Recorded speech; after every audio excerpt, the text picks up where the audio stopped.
Good morning, good afternoon, good evening, ladies and gentlemen, boys and girls. Welcome to Emergency Management Associates. My name's Ron Tyler. We're coming to you from the Area Command 392 miles west of Kitty Hawk Beach, North Carolina. Star date, Captain's Log, 7/10/2025. Guys, this is another serious topic we're going to talk about tonight. Not Captain's Log, but we're going to talk about the Pacific Northwest volcano earthquakes. The Pacific Northwest volcano earthquakes. Now, I'm not going to go all the way up to the Canadian border tonight. However, I am going to talk about Mount Rainier, Mount St. Helens, Mount Hood. We're going to talk about Newberry Volcano. We're going to talk about Sisters Volcano, and we're also volcanoes because the Sisters complex is 3 volcanoes, with only one seismogram covering all 3 volcanoes. We're also going to talk about Crater Lake tonight. So guys, we have a few things we need to talk about. Let's get started with this. I also want to tell you that we're going to have Captain Ned join us here tonight. Captain Ned is a familiar person to this broadcast. In the past, we've had Captain Ned here several times during the past 6.5 years. Now we're going to have him on again.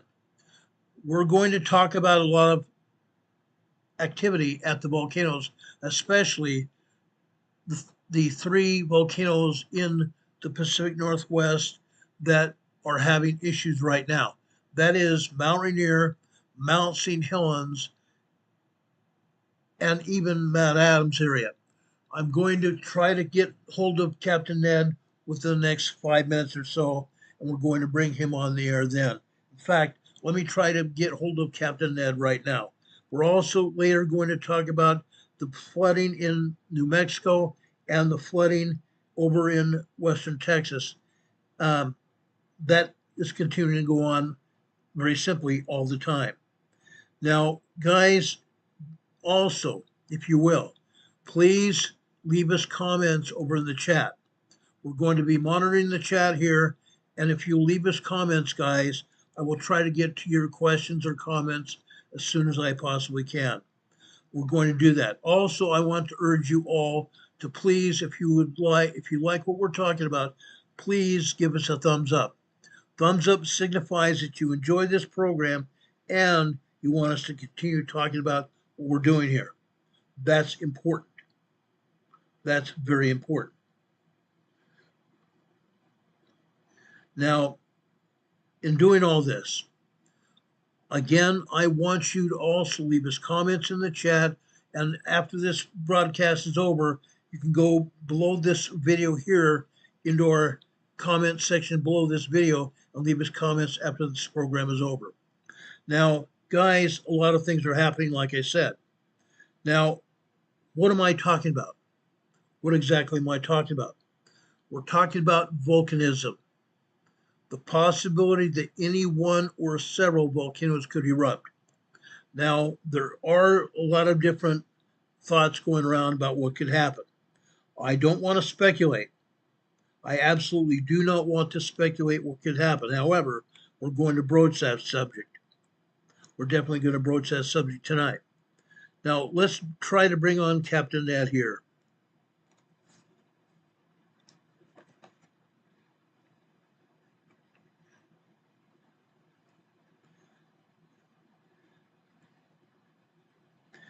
Hold on a second. His call dropped.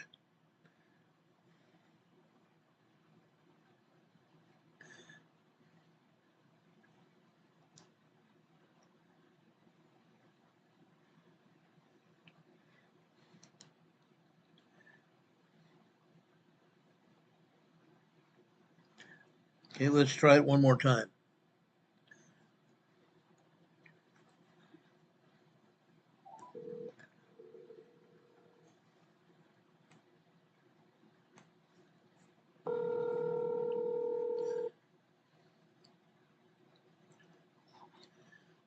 Hey, Ron. Hey, Captain Ned, how is you?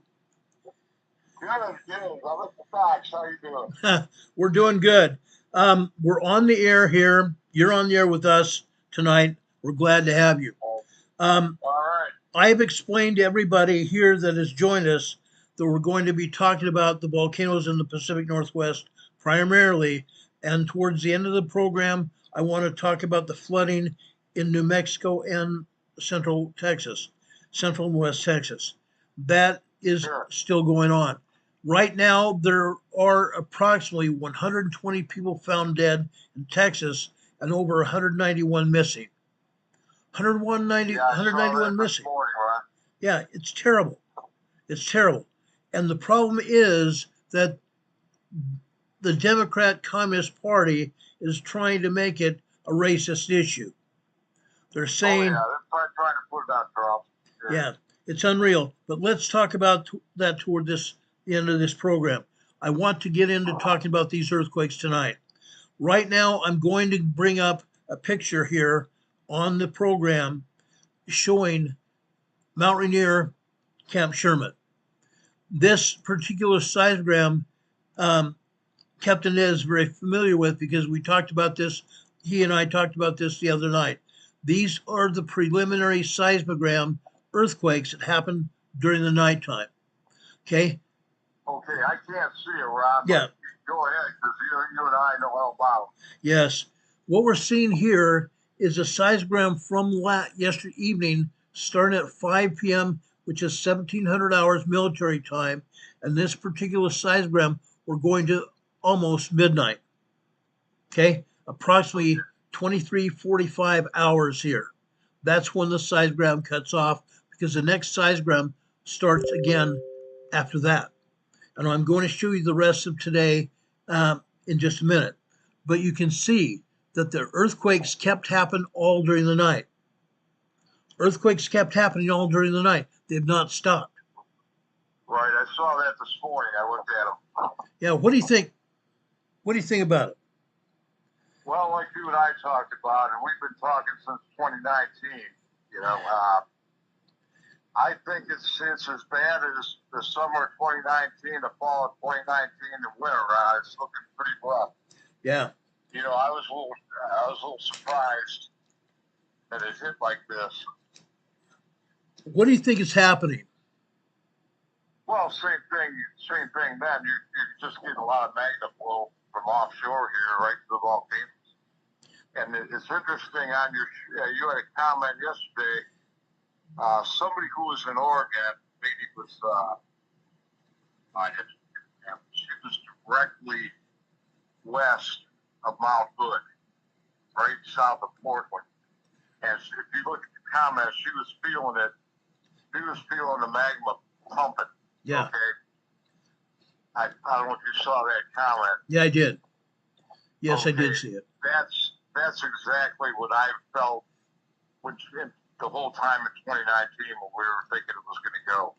When we were thinking we were going to get the Cascadia megaquake. And we weren't the only ones who thought that, Ron. You know, with the military choppers around at I-5, like I was telling you last night. I had that gunship go over me again. I got back from the ocean, same spot they used to run out to CI-5 there. They could go out to Centralia Chehalis. And that's when Marv had his Discord group. Yeah. And I started, you know, I hadn't felt, I'd been out here a couple of years, and, you know, being in the signal business, I hadn't felt a quake. And I thought, man, I felt the ground rumble. And I thought, man, I'm in the most seismically active area, you know, one of, and there's nothing. It was, you know, and then all of a sudden Rainier came to light, you know, and then it started. So I think we're looking at the same situation 2019, Ron. Late summer 2019, that's when it all started. Yeah.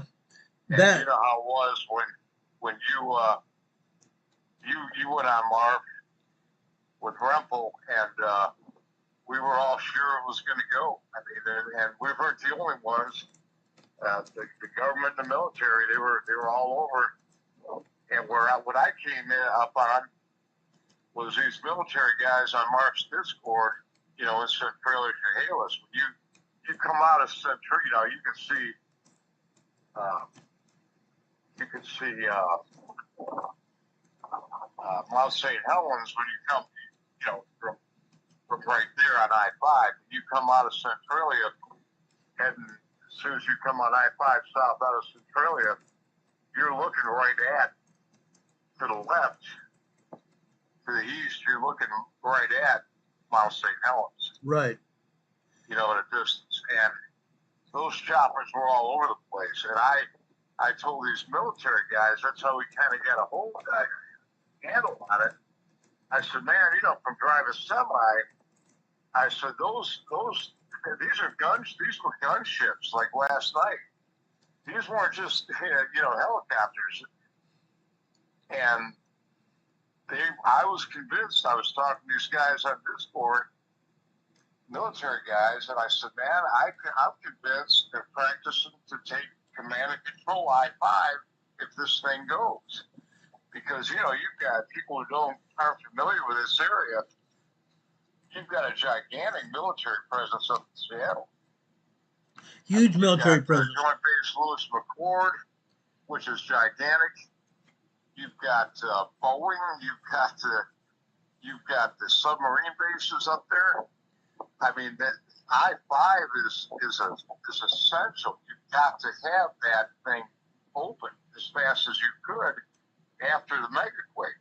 You're following me. Yeah. Rod, I'm trying to set it up for your viewers.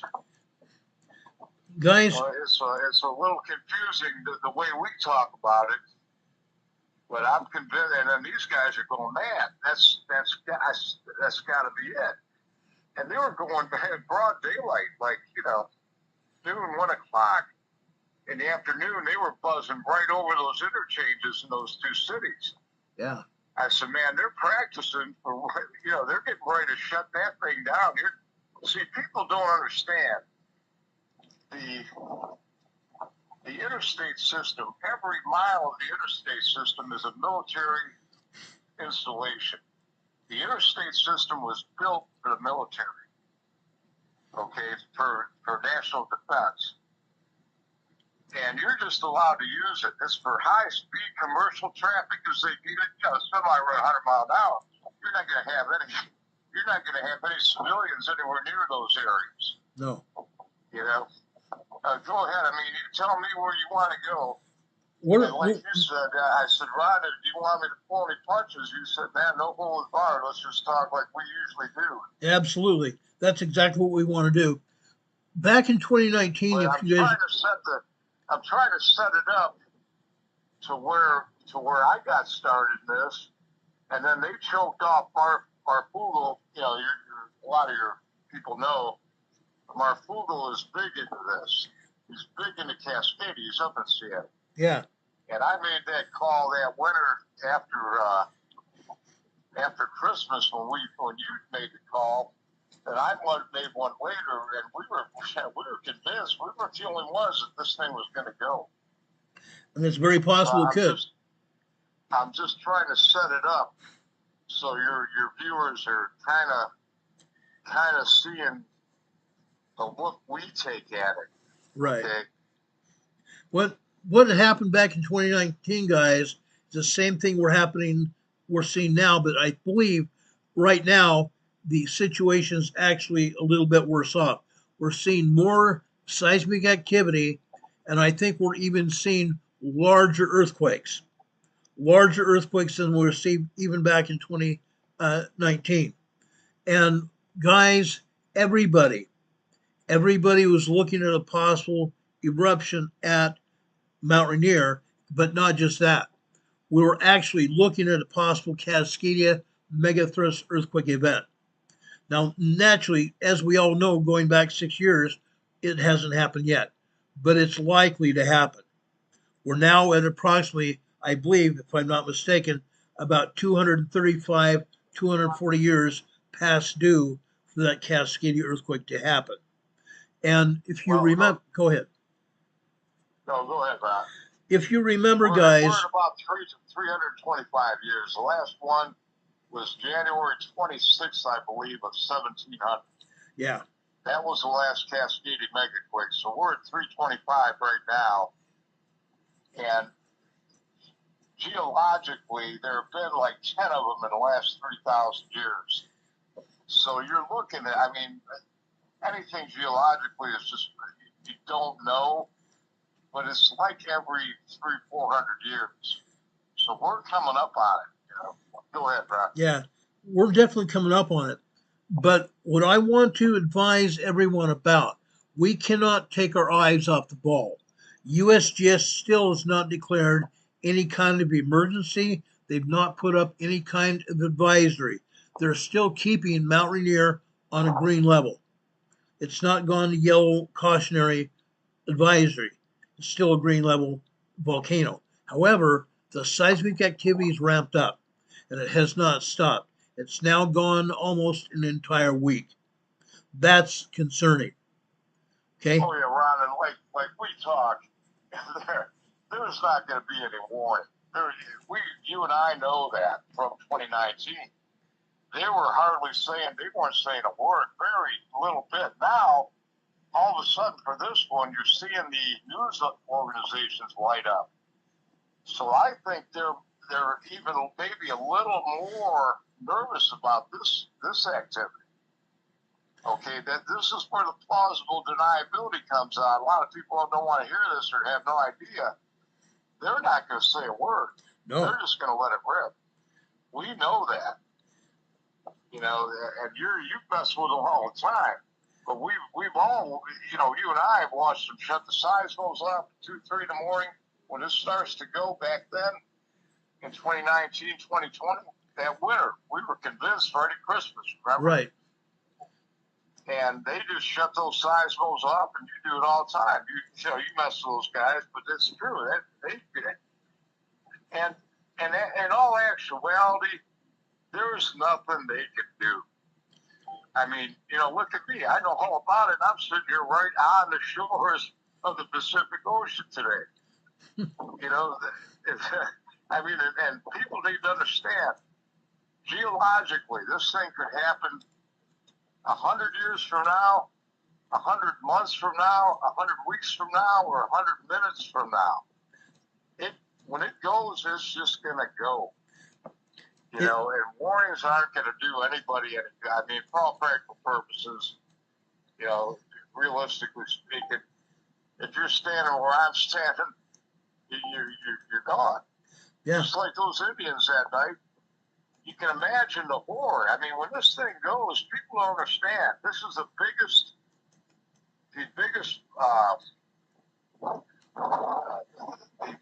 one in the world. Subduction zone quake. This is the biggest one in the world. This goes. And if people remember, your viewers have watched, I'm sure, like Fukushima, Japan, like the airports when that last one went there. And people are knocked off their feet. You're going to be knocked off your feet here. You're not going to be able to stand up, for minutes. That shaking's going to last a long time, guys. There's It some. could be 10 minutes, 7 minutes, and if you walk, you're not even going to be able to walk out. The ground is going to be moving laterally and horizontally and vertically. Yeah. It's going to be insane, completely insane. People literally are not going to have a chance to even do anything. You're going to be knocked off your feet, and you're not going to even have the very semblance of mind to even think. Your mind is going to be caught up in the disaster that's happening at the moment. You're going to say, what the heck is going on? You're going to think, oh my gosh, is this a big one that Ron and Captain Ed have been talking about? What's going to happen? What's going to happen? These geologists they just realized this whole area was that bad. I want to say the late 70s, early 80s. Yeah. This is a new development. The Japanese noted the tsunami that hit there in 1700, that January 26th. But nobody put it together until pretty recently when they started discovering, the layers of deposits from this thing. this isn't something they've known about. Yeah. This is probably, this is relatively new. People aren't going to have a chance, guys. Nobody's going to have a chance. That's No, why. Go ahead. Go ahead. This thing is going to rip. If it's the big one, which it probably most likely will be, it's going to go all the way from British Columbia, Vancouver Island, up in Canada, over Washington State, all the way into California. 600-700 miles. Yeah. So all that coastline is going to be devastated. Did you hear that, guys? The entire coastline is going to be devastated. It's not just going to be right here. No. Portland, you're sitting right on the Columbia River. If that big tsunami, if it's a big one, that's just going to be a wall of water. Yeah. I'm looking at these boat masts, and they're 30 feet up. It could be 3-4 times that high. It could be 100 feet. Now that doesn't go that far, but the implications, the ramifications of it are the incredible shaking. All those interstate bridges are coming down. They're going to be. You talked about it. Liquefaction. It's just going to be like sinkholes. Right. They're just going to go. Now that's what. If I can tie this together so it makes sense, that's what that command and control of those choppers, I believe, is doing right now. They're drilling to take command and control of that only lifeline they've got is that interstate. So you would have to come in and rebuild it. There would be absolutely no civilian traffic for maybe years on that thing. Probably. This place isn't going anywhere. No, it's not. I just put up a picture of Grays Harbor that you sent me last night, and I put up the picture you sent me, the tsunami evacuation sign. That's important to realize, guys. They put those evacuation route signs all over the coastline. About 3 or 4 years. Again, Rod, you're not going anywhere. When these trees start coming down from the shake, there's only one way in and out. It's 12. 12 going east out of here. When those trees start coming down, everything stops. You're not going anywhere. No. You're right here at ground zero. Now, this isn't a giant population center, but like when you get up to Seattle, the loss of life, I believe, would be incredible. Oh, I'm sure it's going to be. Just from all the different factors. The buildings coming down. The Indians, I want to kind of tie this. They were horrified when the white man started building up the Seattle area. They said, "Hey, you can't live here. You don't understand what's going to happen." There's a seal. I hope these seagulls don't start up. But what I'm saying is the Indians were horrified. They said, you can't live here. Well, geologically, and I know from being in the sinkhole business, Seattle is built on just debris. That's just the debris field from these repeated events. Yeah. So they're building on basically old rotted logs and everything else. This is a huge timber area. Go ahead, Ron. I'm just trying to set so people know. It's not if, it's when this happens, and honestly, there's nothing they can do. You give a warning, and what? People aren't going to move out of here. They're moving in. Yeah. So it's like if you live in Hawaii, you're living right next to active volcanoes, or Italy, you know the risk. If you're living on the Gulf of America coastline, or the Atlantic side of Florida, Texas, you know the risk. And if you move here or live there, you know the risk that you're accepting unless they just don't tell you. If they don't tell you, then it's on them. But quite honestly, the risk is there. It's inherent. Yeah, that's the plausible deniability. They're just going to say, hey, we just did all we could. And honestly, there's nothing they can do. There's just nothing they can do. Yeah. you could have power out here for years. Sure, there's areas from what I've been hearing, power would never be restored here. No. It'd just be too far gone. This is a lot of very remote area here. Guys, he's not kidding. A lot of that area is very remote.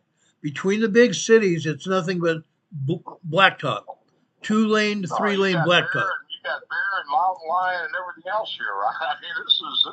You got great white sharks. You got I watched this big seal out the harbor here, out by the docks.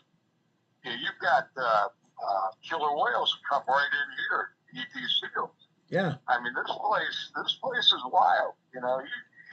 People don't understand how remote and vast this whole country is, let alone this kind of stuff here. Where you've got mountains that, you don't want to be in there at night. I'll guarantee you that. No, not at all. And imagine the lights out here for a year or two. I can't. That's why I asked you, how far do you want me to go with you? Because we have these conversations, and you said, hey, let it rip. But, there's no sense trying to scare people. You just tell them the truth. We don't want to scare anybody, but we have to tell the truth. We have to be realistic. Yeah, you wouldn't get supplies in here. There's no way to get this place. If I-5 shuts down, you should see the semi-traffic going up into Seattle. It's like Chicago. And I drove up there. Once those semis stop, the food stops. Yeah. What are you going to do, chopper it in? It's not going to happen. No. These ports are all going to be gone. And they can't. You know where I'm going. Yeah. We talk like this all the time. Yeah. This is 2019 when I met you. There will be no choppers coming in with food. The airports will be destroyed. The runways completely unusable. No food coming in by air. None. Nothing by land, nothing by air at all. The supermarkets will be emptied out within 3 days. Gone. Yeah, that's the thing. Like you tell people, get stocked up. But most people got, 2-3 days of food? That's it. Yeah. I got 2-3 years wherever I'm at because you never know. You don't know. We have that way too. Especially out here. Yeah. You guys, you can't ignore this. You guys cannot ignore this. We keep telling people to be prepared. Earlier today, I saw an article, and they specifically asked me if I saw the article, if I would put my 2 cents worth in. I said, be prepared for any kind of emergency at all. Whether it's an earthquake, whether it's a volcanic eruption, whether it's a hurricane, a tornado, wind problems, whatever it is.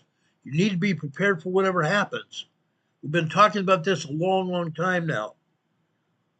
Ron, that's the service you provide, is the preparedness side of this. Because, okay, look at Texas, and I watch that water come up, I'm a water guy.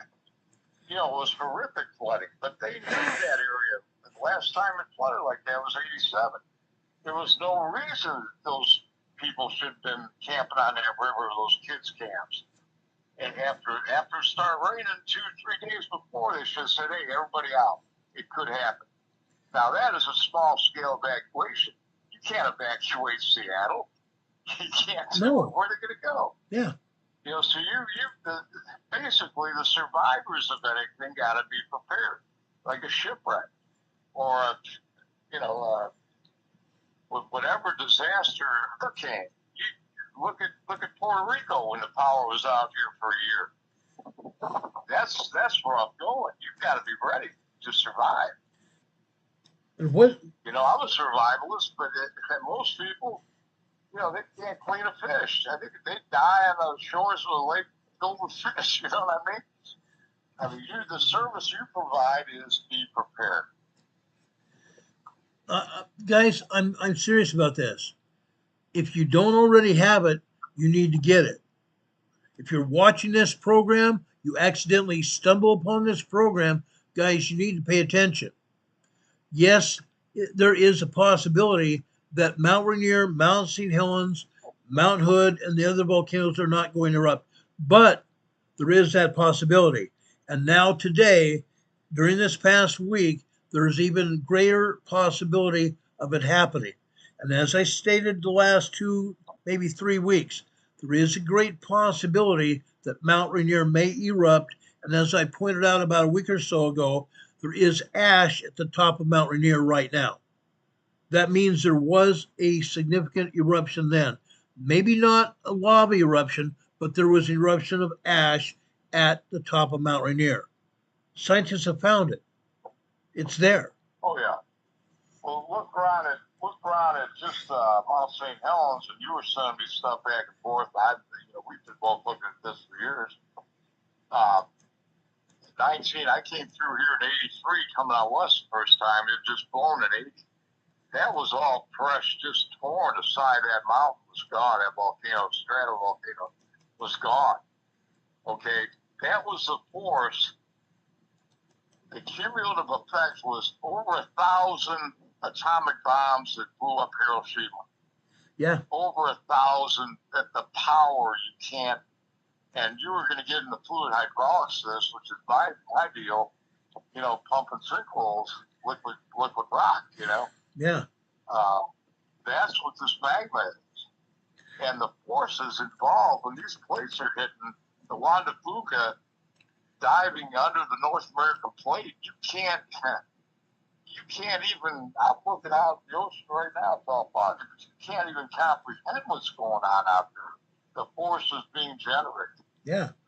Hey. And these volcanoes are nothing except, if you look at the climate category, if you look at your top of your water heater as pressure relief valve line, that's all these volcanoes are. They relieve that pressure that's generated offshore. It comes in underneath. It only goes so far. And if you notice, all these volcanoes are in a line. Right. Okay, that's where the plate tectonics, that's where the plates, the magma that they create from that incredible heat, that's where it comes up. Yeah.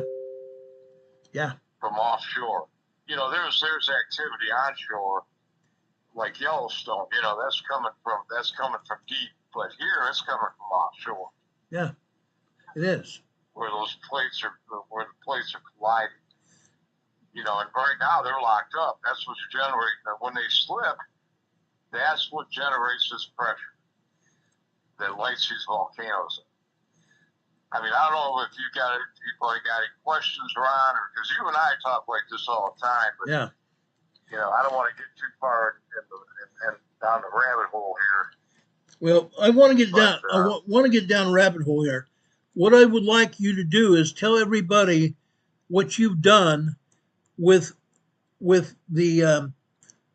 hydraulics and hydraulic pumping, and then please explain to everybody what you felt when you've been down on the ground in this area around Mount St. Helens, around Echo Lake and stuff. Tell them what you felt, what you saw. Well, where I'm at, where I've been at, I'm on one of these rivers coming up out of here, okay, and goes right up to the volcanoes. All these major rivers like the Columbia, that's why your reader who commented about what she's feeling, Orchard Lake or something like that. You saw the comment, Ron. Right. She's feeling that pumping. It's coming right off of the Columbia and going right into Hood. That's what she's feeling. She's directly west of Hood. I looked at the map last night, and that's exactly what I was feeling because, I hadn't felt any shaking. I'd been here a couple of years. I'm like, man, this is quiet, because I felt earthquakes in the 80s. I felt a big one in Hawaii. The first one I ever felt, early 80s, I believe it was. And, I felt in the Midwest, I felt it. But like you were saying, a 3.0 is a pretty good shaker. That's what's hitting these volcanoes. Yeah. Right now, they're getting hit by, and they're covering it up. They're 3.0s. You're seeing it. Right. Well, that's a lot of movement. Okay, but what this magma feels like, and I knew what I was feeling from pumping sinkholes. It ground is moving below you from the high pressure liquid rock you're pumping from cement trucks under the structures, right? It's on a tiny scale compared to what this is. I mean, these forces are incredible. But when you feel a lump like a big hydraulic pump underneath you, and then like I told you, well, that's how we got going in 2019.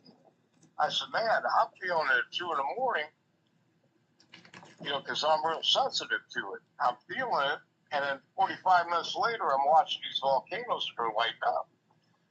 It's not coming from the volcano out, it's coming from the ocean in.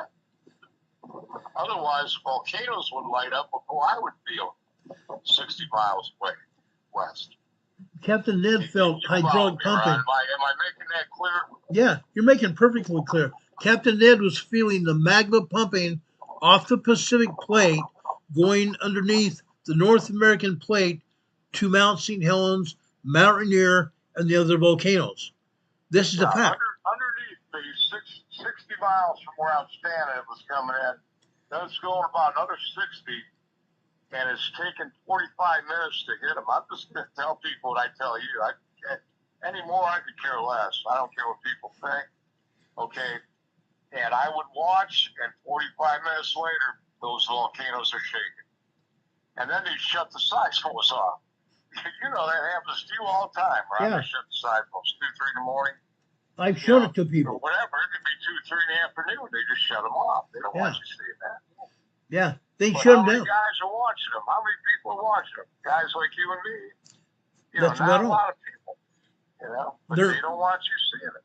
No, they might watch Mary Greeley over on her channel. They might watch our channel, but Mary Greeley does not talk about preparedness. Mary Greeley talks mostly about Yellowstone. She is actually the expert when it comes to Yellowstone. And Yellowstone is not near ready to erupt, but Mount St. Helens is. And right now, I have a seismogram from Mount St. Helens up right now. The seismogram here is BDF CC01 seismogram, and it is actually showing the magma that's coming into Mount St. Helens today. That very busy section at the bottom of this seismogram is showing you heavy-duty magma flow into Mount St. Helens right now. That's what's going on. Well, you know how surprised I was when I saw it the other day, because I hadn't, because of all the cancer battle I've had. I've been off of the ground. You know that. And you've had the same fight.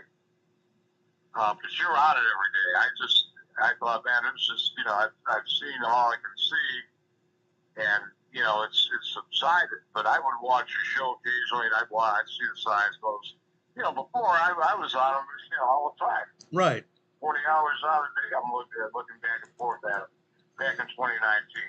Because it was fascinating to me. I said, I'll be damned, It's crazy. It really is crazy, guys. There's no other word for it. Crazy is the word. And Mount St. Helens and Mount Rainier, and to some extent Mount Hood, are moving today in a great manner. A great manner. Let's go over and show you a seismogram, right? Gateway entrance to Mount Rainier. This is a seismogram right here. Look at the activity here. It's not quite as great as Camp Sherman is, but this gateway seismograph is showing you the activity over on the northwest side of Mount Rainier. No, I've got Gateway. Oh, okay. I've got the Gateway seismogram up. That shows a lot of activity on the northwest side of Mount Rainier. This is it. This is it.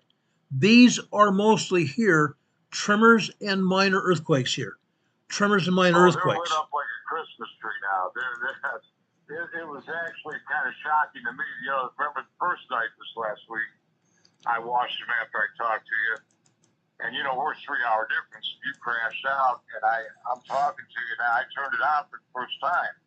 And it took me a little while to get back into hopping around how we do.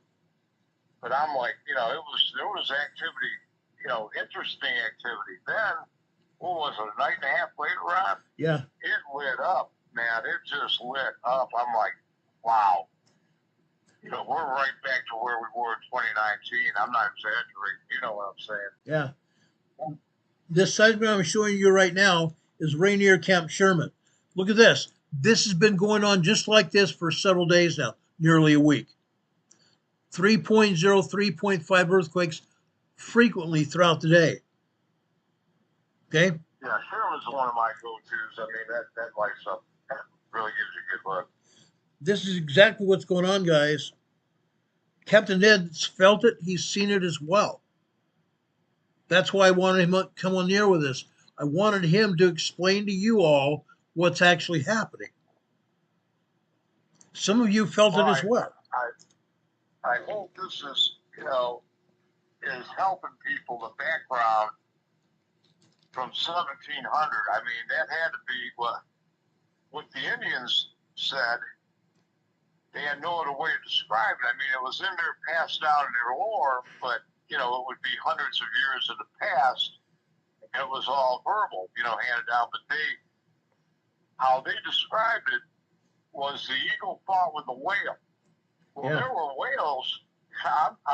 No doubt in my mind, there were whales dropped, rode the waves, you know, maybe 20, 30 miles inland, you know. So they couldn't, how do you explain a whale sitting there in a field, you know? Yeah. So they said the eagle fought with the whale and dropped the whale in the field, you know? They couldn't explain it. No.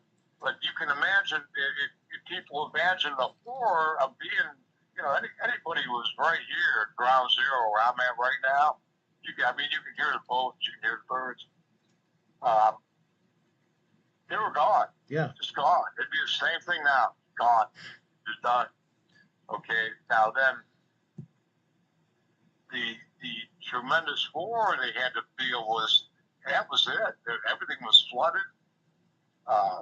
You know, so you would be right back where they were. No lights, no power, no nothing, no food, no nothing, man. I mean, and that's why they were so horrified when the white man started building, you know, Seattle, Portland. They said, "No, you can't live there."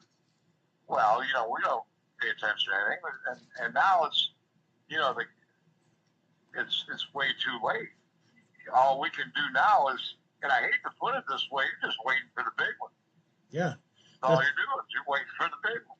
That's exactly what's going on. You can see the government's take. There's nothing they can do. There's absolutely nothing they can do. I wish they'd come out and tell people the truth. That's my feeling about it. At least people would have a chance. Deniability, right? You and I both know that. Yeah, you're right. You're just covering yourselves. You know, we put it on TV. Everybody knows. We do the drills. You know, they do these drills out here on Cascadia. Yeah. And people, you know, you should know. But I talk to people who are up there by Seattle, and they go, "That's a beautiful mountain." I tell them that's a super volcano. It really is. Mount Rainier is a strato super volcano, and they're like, "What?" They don't know, you know. It's exactly the truth. You look at that thing; it's 14,000. It's 3 miles high almost. Yeah. It's incredible to see. And then when you see from some spots like I show you, where I fish towards St. Helens, you can see Rainier, St. Helens, and Adams at the same time. Yeah. You know, it's just stunning. I mean, to somebody like us, you know, you can't imagine the forces when those things were going on.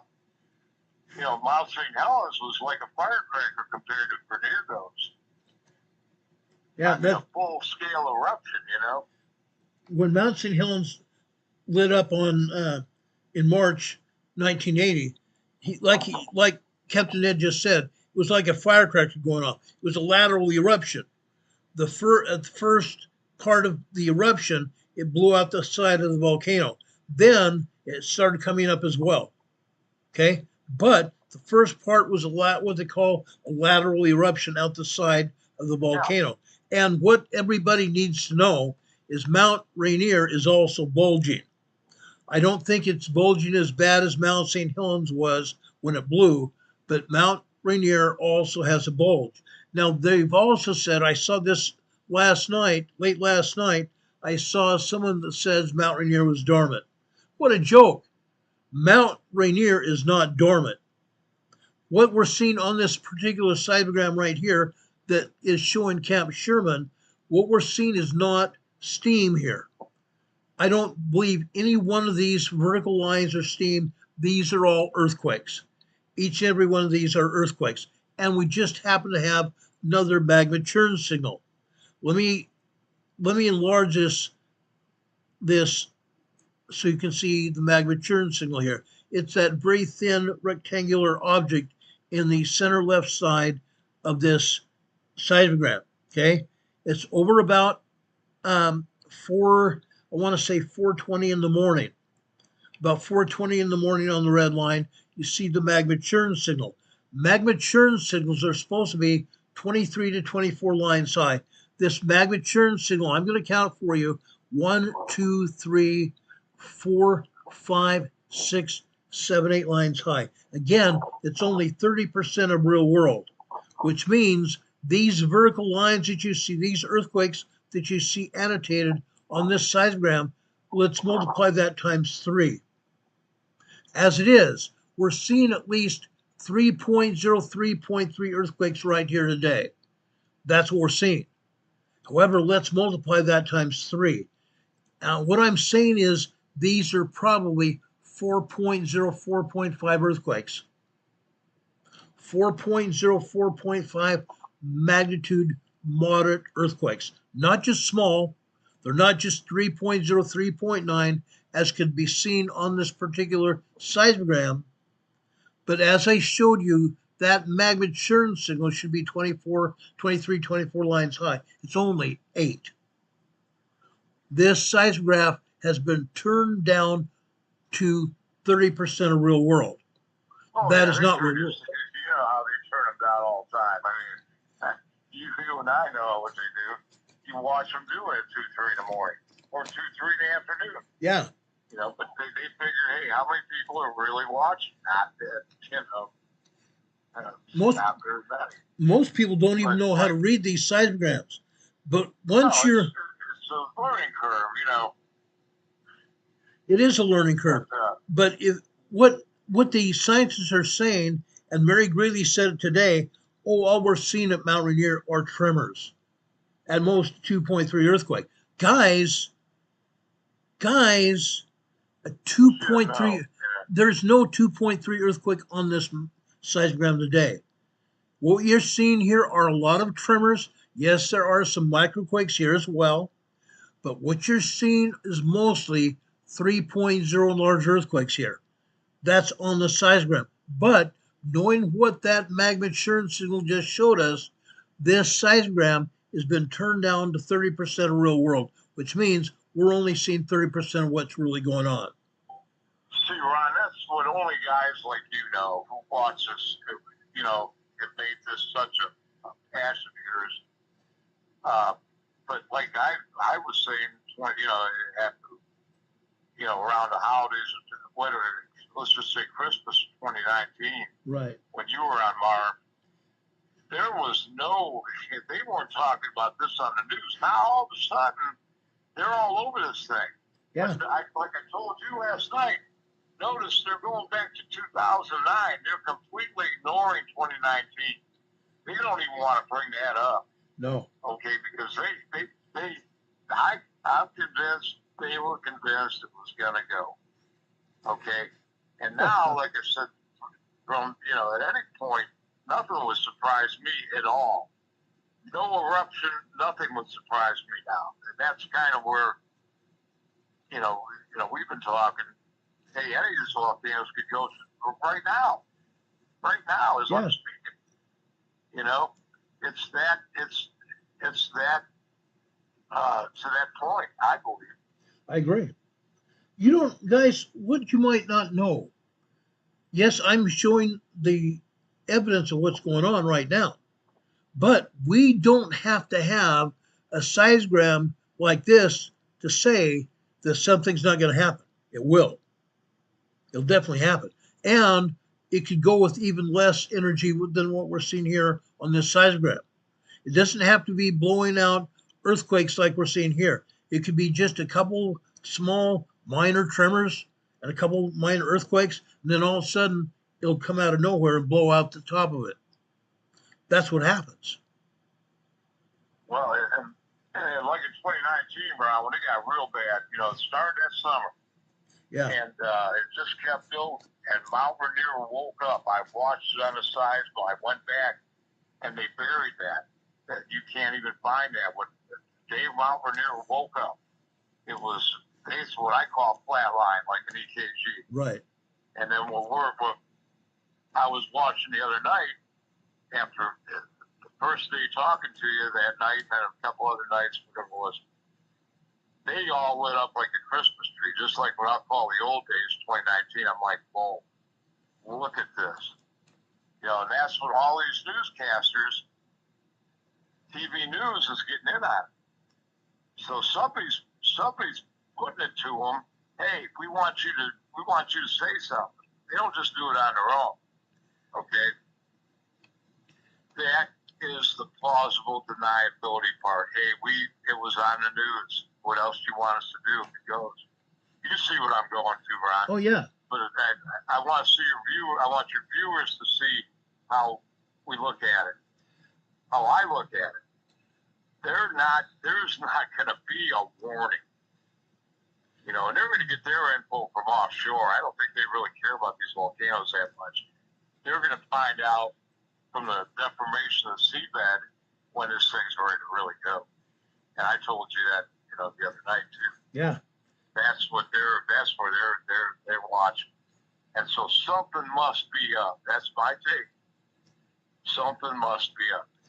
You know, because all of a sudden that chain of volcanoes is lit back up again. The right stuff is here. here. I hope this is helping. Is this helping? I mean, your viewers have questions of you, or so far they're coming along with us here.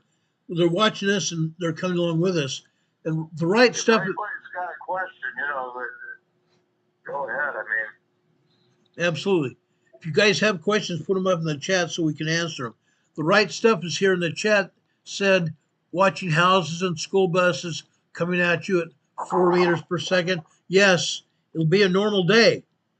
Houses and school buses being out on the streets. Everything will be a normal day, and then all of a sudden, we're going to see massive shaking, and then within 15, 20 minutes after the massive shaking stops, all of a sudden, we're going to have a massive tsunami.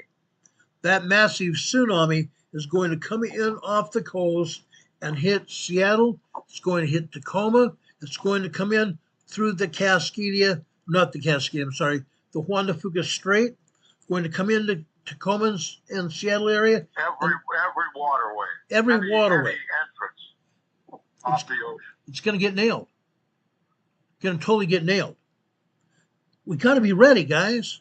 You got to be thinking about this. Even though today you have our houses up and down the street, you see people walking around your downtown skyscraper areas over at the great big huge Sky Needle in Seattle. Yes, everything's normal, but that could change at the drop of a hat. Like I said, I do not want you to even get scared. I want you to be prepared. That's why we're talking about it. That's why we're talking. One of my friends here, he went through that Pasquale quake. Man, I can't remember any states anymore. But he was in, it wasn't Seattle, south there. He had to lean up against a building. They were doing construction. He said, dude, he said the parking lot was rolling like a wave. Yeah. Rolling. He said that parking lot was rolling just like you'd see a wave come in on the shore. He said, and it kept on going. So people could look up the Squally Quake. That was one of the last big ones in the Seattle area, I believe. Yeah, it was. But that was a bad boy. I mean, he said, dude, he said, it was bad. Yeah. He said, I had to lean against the building. He said, I couldn't move. He said, that whole big parking lot below me with the cars and everything was lifted and rolling just like a wave. Yeah, exactly. Cam Cam is. I've never seen one like that, but I felt some pretty good quakes. But Yeah. this is going to be beyond comprehension. I mean, you're going to be literally, like they say, knocked off your feet. Watch those airports. That big one in Japan that knocked out the power plant. I can't believe. Yeah, But those Fukushima. people were on the ground in the airport. They were laying on the concourse. They couldn't get up. Yeah, that was how bad it was shaking. They're built for it. These are buildings here aren't built for it, man. Japan's built for it. We're not. We're not at all. No. Cam is. I mean, some stuff is. It's like hurricane buildings on the beach in the Gulf of America. As each hurricane comes through, it tears down the old stuff, and they can't rebuild like back in Grandma and Grandpa's days, the 50s and 60s. So it's got to be reinforced. Those buildings hold up. Okay, all the rest of the stuff goes. Well, all the rest of the stuff is what you're looking at here. Yeah. All up and down this coast. This is the rest of the old stuff. Yeah. Cam is asking in the chat, how definite are we in talking about this? Is it going to happen? Yes, it is. How definite is? We don't know when. We don't know. We don't know. It could be, like I said, it could be 100 years from now. It could be 200 years from now. It could be 200 minutes from now. There is, all we're saying is we're on red alert, just like the news is like that. And just like that gunship last night flew the same route they were flying in 2019. Remember, Brown, I told you? Yes. It flew over me. I got back out here. It flew over me, and then it flew back, 45 minutes later, same right, almost exact. Yeah. Right over the top of me. And I'm like, whoa. See, that tells me everything I need to know. Several months They're ago, watching I-5. They're drilling. Yeah. Several months ago, we saw train loads, and not just train loads, we saw truckloads of Army military personnel and their equipment going down the roadways and going down the railroads. Train loads of cars, train loads of trucks, train loads of great big huge tanks going through the area towards Seattle. I have pictures of it. Some of you sent me pictures of it. They're saying this is what they're seeing, right? Well, see, now, if you go to Marfugel, we know Marfugel pretty well, you and I. We've both been on a show. Yep. Like I'm on yours right now talking. Yeah. But he's all about World War III. Well, they've been moving a lot of stuff in and out of here for the last, since this whole Ukraine thing started. Right. But this, if anything, they would be getting stuff out of here. Okay? It would be moving out of here to get it out. You follow me? Oh, yeah. What I think very well could be. I have no clue. I'm not up there. I think they moved it. This is a massive military installation. Yeah. When you start getting up from Tacoma north, you go up, and on the right side is Joint Base Lewis McChord. It's gigantic. It's exit after exit after exit. Army. It's huge. It's huge. Oh, it's bad. Then you got the submarine docks, that you won't see, but those are where the new subs come in. Bremerton, all that. I mean, look at the map, man. Yeah. When we did the first, when I did the first disaster drill, involving the Cascadia, was about approximately 2014. I was in Spokane, Washington, and we used Army National Guard and Air National Guard people. We also used Marine Corps people. We used the police, the sheriff's departments, and the other agencies all around that area, as well as agencies out of Idaho, Montana, Oregon, even down into Utah. Agencies from the federal government and the military. We used the Coast Guard. Why? Because when this happens, guys, that's exactly what we're going to see. We're going to see Coast Guard personnel on the streets of Seattle and the Tacoma and outlying areas in boats, in planes, in helicopters. We're going to see the military out, setting up hospitals, MASHs, tent hospitals, tent hospitals. The hospitals that we see now, the brick and mortar, are going to be gone. They're going to be destroyed. They drill for this, like you're saying, Ron. They drill for it. Yeah. There have been 3 drills now. Nothing they can really do. Yeah. There have been 3 drills, but right now they have somewhat of an expertise about how they're going to handle it. But what's going to really happen? That's still up in the air. Nobody knows what's going to happen until it happens. And when it happens, things are going to be much worse than what we're portraying them here. A lot worse. I'm trying to get one of the reasons I wanted Captain Ed on today is I wanted him to tell us about what's happening on the ground. He's very familiar with it. He's there right now.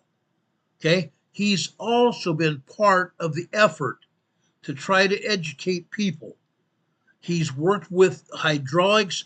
He knows what it feels like when the hydraulic fluid starts rolling, what it feels like. Yeah, this is a fluid. This will be a fluid hydraulic event. Yeah. All the way around. Yes. Okay.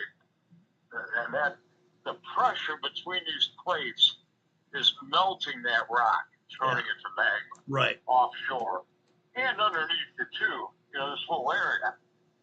But yeah, it's going to be pretty crazy. Yeah, it's going to be nuts. And William Palmer was on the chat just a few minutes ago, and our mods took his chats down because they were all in caps. Just so you know, guys, please do not put your chats in caps. Yes, you can have one capital letter at the beginning of each of your sentences. That's fine. Hey, Ron, give me a minute. I'll be right back. Okay, no problem. Okay. But guys, I want William Palmer to say what he said. What he said was, like in the days of Noah, that's what this is going to be. After the earthquake is going to last probably anywhere from a minute to a minute and a half, 2 minutes, up to even 5 minutes long. That kind of shaking. It's going to be a 9.0, 10.0 earthquake. That's going to continue shaking after that. There are going to be dozens, hundreds of aftershocks. Dozens of hundreds of aftershocks. Aftershocks ranging in the size of a major 7.0, 8.0, 6.5, 6.0, 5.0, 5.9 large. They're all going to be there. There's going to be all kinds of shaking. But within 20 minutes of the major shock, 20 minutes of the 9.0, 10.0 earthquake, then all heck is going to break loose. There will be a tsunami of epic proportion. A tsunami of epic proportion, anywhere from 50 foot to 150 foot high. Think about that. Think about that kind of water meandering through the streets of Seattle and Tacoma area. When that water comes between these high-rise buildings, what's going to happen? The water's going through the sidewalks, through the streets of the city at high forces, right? Tsunami forces. That water, when it goes through a narrower area, is going to pick up speed. When it picks up speed, that water will be increasingly strong, and it will go farther and farther inland. The place will be rubble. This whole area is going to be rubble. Now, I'm not saying that we're going to have the Cascadia earthquake anytime within the next few weeks to few months or few years. I personally think it might be within the next 5 years. But what we're talking about today are the volcanoes. Yes, I'm telling you the earthquake is going to happen as well. When this earthquake first hit, back in 1700, January 1700, when it first hit. About that, Ron. I had to move forward a little bit here. No problem. When this earthquake first hit, guys, there was a mariner out to sea. He said he saw either Mount Rainier or Glacier Peak erupting. Think about that. Right, yeah. He was putting his captain's log. Yeah, it's in the law. Eruption off. But that's how little traffic, there was very little going on here. Maybe some fur traders, there was a lot of beaver trade here.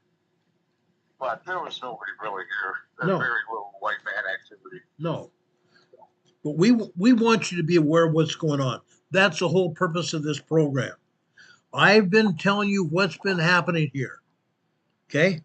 I'm just touching the very bottom of this whole iceberg. It's a major deal. Ron, I'm not to cut you off, but I'm looking at the open harbor here, Grace Harbor, right now. This, to encapsulate this, when this thing goes, whenever it is, it's going to be a horror show. I mean, you see that, okay, you've been on that flooding in Texas, that those poor people died in those kids' camps, on River. Yeah. This will be a million times that. Guys, this is Gray's Harbor right here. This is Gray's Harbor right here looking at ocean shores. Yeah. And that's just where it starts. After the shaking and the fires and everything stop, you're going to have no power for 600 miles down this coast. Yeah. There's not going to be any power. There's not going to be any. Telephone poles. That's what's wrong here. Is telephone. All that stuff's coming down in that shape. You can't rebuild. How are you going to rebuild that? It'll take years to rebuild, if that. All those telephone poles. That's what they're not saying. There's nothing they can do. No. There's nothing they can do. All those power poles are going to come down. The shaking's going to nail them. And not just that. What do we talk to you about what's going to happen when the shaking happens? All that ground is going to be turned into a great big what? Quicksand. Quicksand. Yeah, a lot of it's going to liquefy, sure it is. Yeah. Liquefaction will be rampant. Liquefaction will be rampant. The whole entire Seattle-Tacoma airport is built on sand, man-made land. That man-made land is going to shake, it's going to liquefy, and it's going to completely collapse. All those buildings up and down the harbor area are going to collapse. All the signs, all the cars, anything sitting on that area that's going to liquefy is going to sink. Nothing's going to be as it is today. Period. No. Nothing. Now, I'm showing a picture of Grays Harbor looking out at ocean shores right now. That picture that you sent me. I'm looking right across that right now. Yeah, that's where Captain Ned is right now. But Right. see, that's very low population here. But still, you're talking, if it would be a summer day, you're talking hundreds of thousands of people around ordinarily here. Now, if it's a dead of winter, the population drops, but it's still, Seattle isn't going anywhere. If anything, that's getting bigger. Yeah. And that's going to bear the brunt of this thing. I just hope everybody's listening. What Captain Ned is saying is absolutely the truth. It's spot on. He's there. He's seeing. I hope this is kind of going how you want it to go, Ron. But this is how we talk, and I'm kind of toning it down a little bit from what I'm seeing right now. But you've been saying what we're seeing on these seismos, man. This is 2019 stuff, and it's almost comical on these newscasts. They're all saying 2009 was the last thing. They're completely ignoring 19. They don't want to bring that up. No. Because then they'd have a lot of explaining to do. Have some explaining to do. They're not going to do that. It's Why kind of. didn't you say anything? Well, we just dummied up because we thought it was going to happen. Yeah, it's dummied up.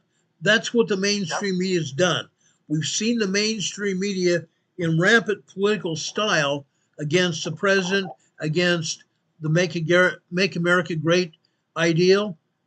They've ramped up against it. They're doing the same thing here. They don't want to talk about it. They're talking about 2009. They're not talking about 2019. They're not talking about today. They don't want people to know about exactly what's going on. And not just that, the politicians don't want anybody to know about it. That's why USGS turns the seismographs off. That is why they dummy up the seismographs. That's why sometimes when we have a seismogram like we see right here, if I go back to it right now, it may have been dumbed up with the information taken off. I showed that to you yesterday. You know how I laugh with you sometimes because you're a cop. Any attorney's going to tell you the cops dumb me up. Don't say a word, right? Yeah. That's exactly what they're doing. They're dumbing up. Okay, they're not going to say anything. You know, they're just say, hey, we warned you. Now they're talking about 2009 on various newscasts. You know, I've been sending you, and you send me. Portland, Seattle. Every one of them's got the script. They're reading in 2009. They're completely ignoring 2019, which we went through. You know? And that was bad news, man. They're not even mentioning it. No. They're not even mentioning the constant shaking of those volcanoes. Constant, continual. And I've been showing seismograms all over that area, from Friday Harbor south into Oregon and Northern California. I've shown you what's going on. About 2 weeks ago, I showed you a seismogram from ocean shores. Yes, there are not as many earthquakes as we're seeing here at Mount Rainier, but there are earthquakes hitting there. And it's increasing. The number of earthquakes is increasing, and the strength of the earthquakes are also increasing. You can't deny it. It's there. And yet, I'm glad you just said that because, see, I'm remembering a lot of stuff. When I would be looking at 2, 3 in the morning at ocean shores, seismos, you know, all along the coast here. Because there's certain ones I watch, you know, like I told you, I don't talk about them because sometimes, you know, they'll shut them down. Right. But I would see them start to shake, and then 45 minutes later, I would feel it because I'm 60 miles in or whatever, and then 45 minutes later, I see the volcanoes. It's another. It's 120 from the beach. Right. See what I'm saying? Yeah. They dummied up on all that. Not a word, except for the military activity that was buzzing. Right. I mean, these military guys on Mars Discord are like, what the hell's going on? And I said, this is my take. They're drilling for command and control of the interstate. Because you're going to need gunships to protect. I mean, people are going to think I'm crazy. I know trucking, man. You're going to need gunships to protect those gas tankers. People will be desperate. Okay? They will do anything to keep that I-5 open. Yeah. Okay? They have to do anything to move that military material and civilian food, fuel, everything. They're not letting anything obstruct that interstate. And this is some really out of the way stuff. When you get out of Olympia, the state capital, and come south, man, it's pretty remote. It is. You know, so they're going to be patrolling that now with the highway patrol cars. They're going to have gunships. People think I'm crazy. I'm not. That's going to be every inch, every mile of the interstate system in the United States is a military installation. Absolutely. Those way stations are checkpoints if they need them. Yeah. Those semis will be rolling 100 miles an hour. You're not going to be out there and you're looking at a Subaru. You're not going to be out there with your little Subaru. No. You're not going anywhere near those interstates. Probably nationwide. Or like a big military attack. I've got old law books that say, you know, in case of blast, because, you know, they're waiting for atomic blast. You report to they're going to take command of those interstates, and you as a driver are an essential part of that operation. You'll be instructed not by your company, but by the government. They run those interstates. Does that... I've talked to you about that, Ron. That's how this whole thing started. Yeah. For me. Those guys on Mars Discord, the military, and that got shut down. Yeah. 50-state thing going. They shut it all down. Too much info. See, that didn't jive with their dumbing up. Yeah. See, this is what I meant. I don't know how far you want to go, but hey, I'll do it. I could care less. Yeah.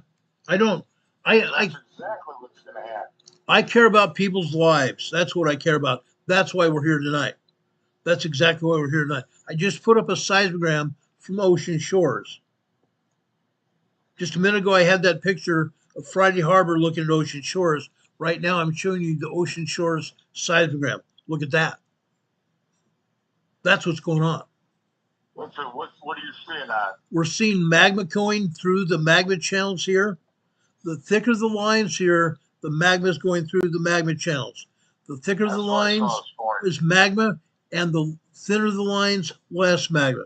We're seeing magma. These are called magma pulse signals here. Magma pulse signals. We're also seeing towards the bottom of this seismogram, we're also seeing harmonic tremors. Magma underneath the ground moving. Tremors, harmonic tremors. We're also seeing some minor tremors and minor earthquakes here as well. That's what we're seeing here. This is ocean shores. I just showed you that picture. Unreal. This is happening. And it's not just at ocean shores, guys. I've shown you seismograms up and down the entire Pacific Northwest. This is happening. All over. Oh yeah, the big channels of Columbia River now. Right. And I've talked to you about this. Mount Adams, which is about 35 miles. See, this is all from the old stuff. I remember all this. Right. Mount Adams, which I see when I'm fishing out there, that's the true bad boy. That's got a gigantic magma chamber under it. I believe that feeds the other volcanoes coming off the Columbia River. Right. But when that Mount Adams, and man, they used to turn that very little out. They turned that completely off. It was so rough. They would just shut it off. I'd be watching. I'll be, there we go. They just cut it off. It'd be 2 a.m. And they pretty much done now. Man, that's Mount Adams is moving. People don't understand what they're all connected pretty much. I mean,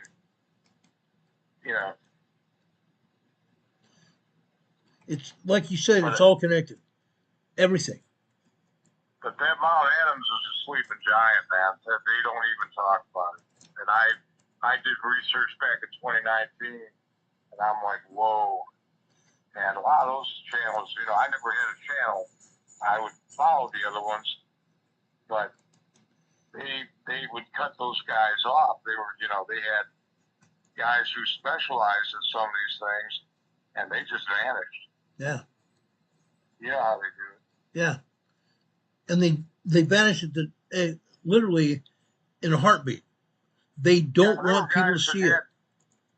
Yeah, there were guys that had deals on the magma plumes in the oceans worldwide. This magma, like you can imagine the spring of fire, all that movement, across from here to Japan, that's the ring of fire. That's just constantly fluid hydraulics going. Right. Right. Folks. That's liquid molten rock. Yeah. I just put up the current ocean shore seismogram. The other was from 2 weeks ago. This is the current one. Up at the top, look at the very top red line here. That is 5:15 last night. Look at the earthquakes there. Look at the vertical lines here.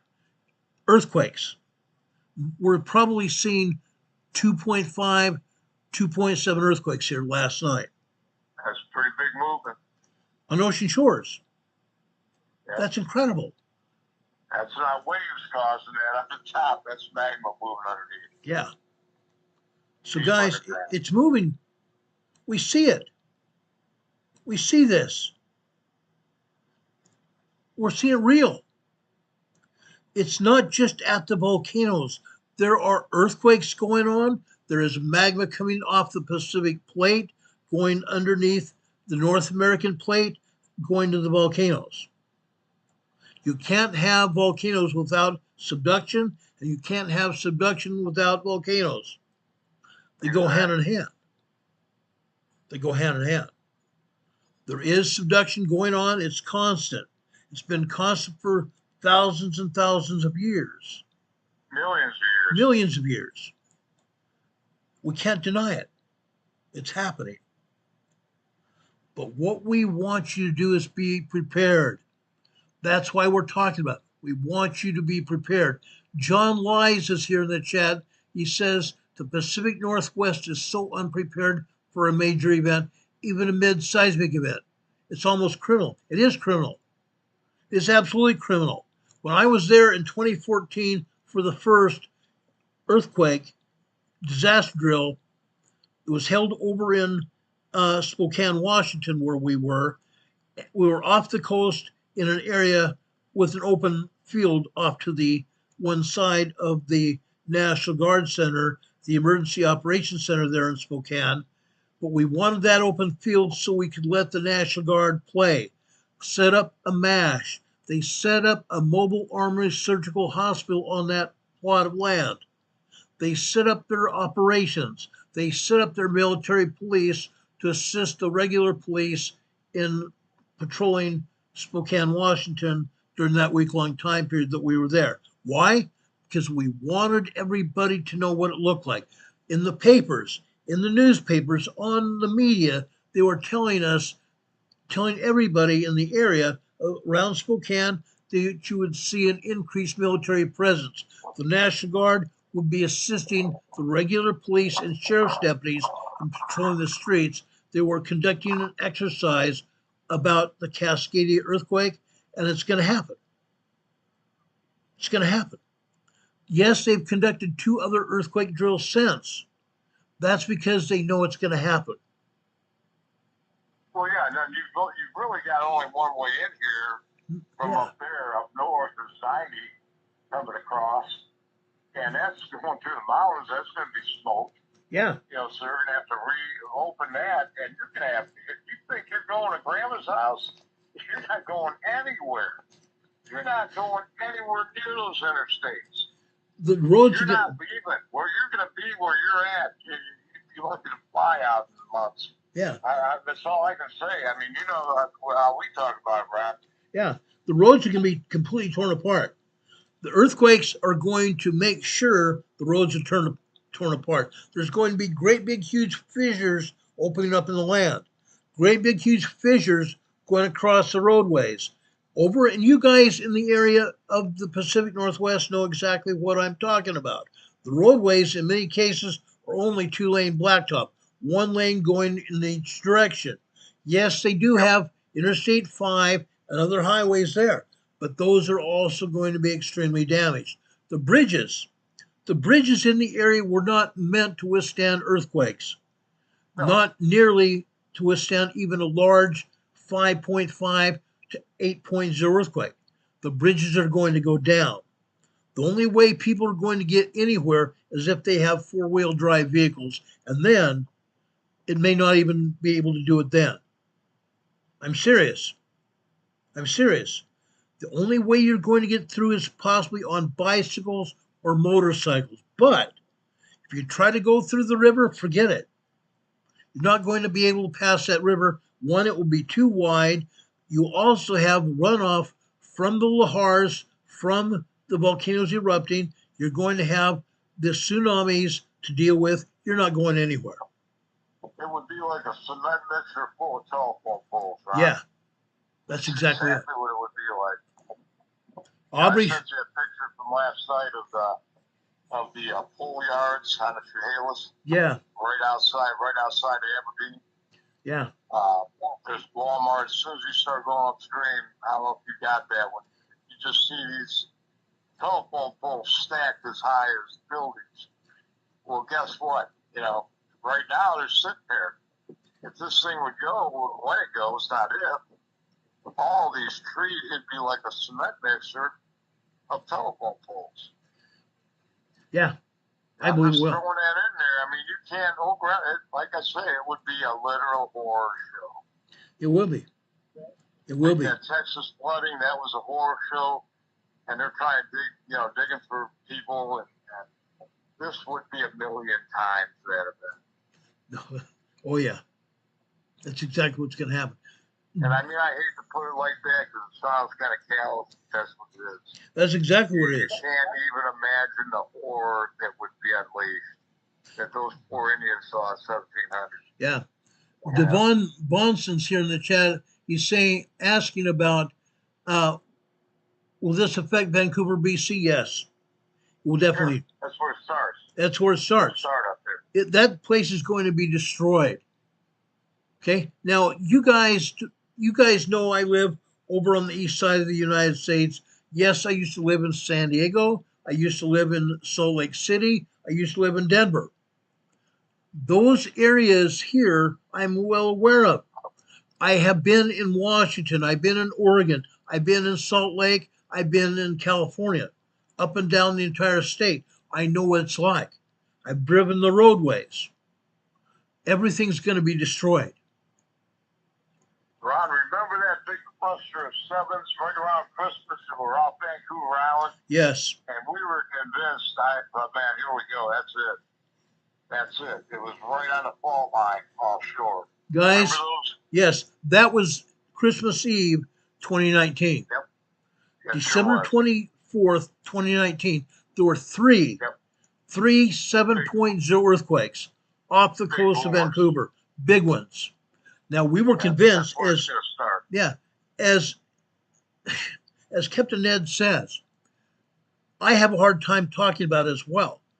But those major 7.0 earthquakes could have done far worse damage if they would have been closer to land. But three 7.0 major earthquakes, Christmas Eve.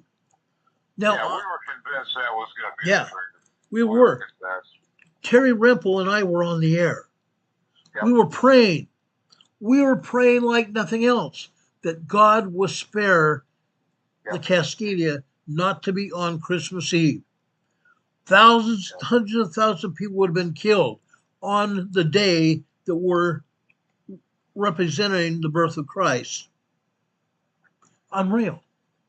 Yet those three 7.0 earthquakes happened on Christmas Eve. No, it did not happen on shore. Fortunately, on shore was spared much more than 2 or 3 inch rise in water at the water's edge. That was all. That was all. It could have been much worse. Well, Ron, I Tsunamis. guarantee there's going to be people not too happy about you bringing this up right now. You know, I mentioned that to you this morning. Yeah. I said, well, I guarantee they're not going to like this.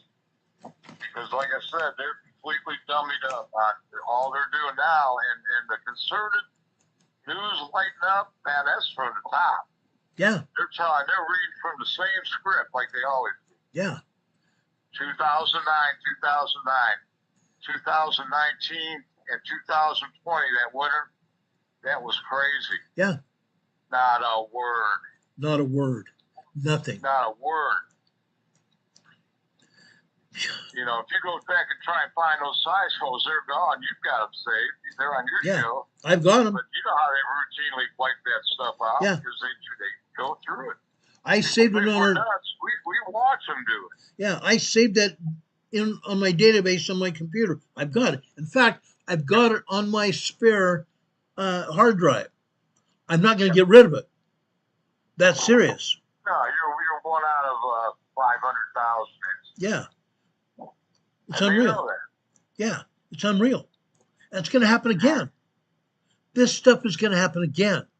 Now, I want to give some thank you to Thunderbird Signs. Diana gave us a $10 super chat a few minutes ago. And then we just got another one from Sweet Polly Purebred, gave us a $5 super chat, both of which I gave you guys EMA stickers and thumbs up on that. Also, Dennis N just gave out 5-month-long EMA memberships here on the channel. Tomorrow morning, I will be coming on the air between 10 and 11 a.m. Eastern Time, which is going to be very early tomorrow morning. But I want to make sure we do a members-only meeting. It's been about 3 weeks since we last did a members-only meeting.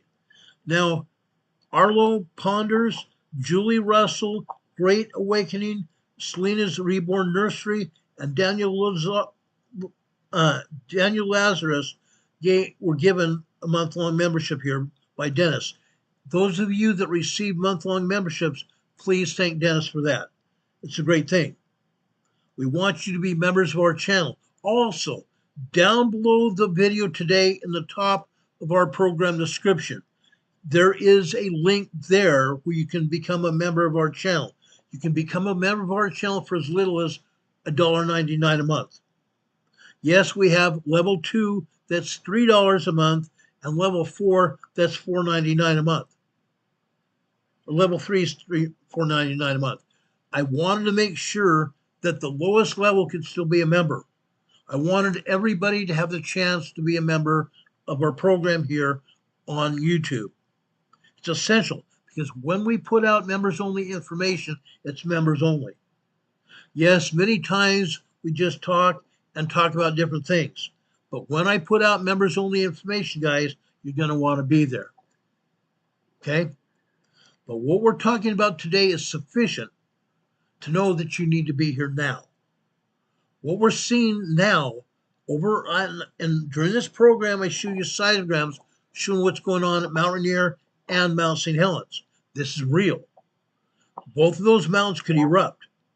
Mount St. Helens erupted twice, one in 1980 and the other was 2018 or 2008. 2008. The 2008 eruption was nothing, hardly any kind of damage at all. But the 1980 eruption blew out the side of the volcano and it blew out the top. And now Mount St. Helens is 300 plus feet lower than it used to be. Blew out the side of the volcano. 57 people died. 57 people died. That's because USGS didn't do their job. Well, Ron, I think this is good because as we're both remembering stuff and kind of bouncing it back like we do. Yeah. We're kind of painting a pretty dismal picture, but it's if anything, it's underplayed. Yeah. Because you can't imagine the forces that are going to be involved when this thing goes. This is the biggest subduction quake in the world here. Yeah. And they've studied it now. Like I said, I'm looking at that. If you got a minute, I can go back. I can give you another thing that was pretty amazing here. And I passed these twin cooling towers of the SAT-SOP. You can look it up. SAT-SOP River. That nuclear plant they started building. There's 2 giant cooling towers they abandoned.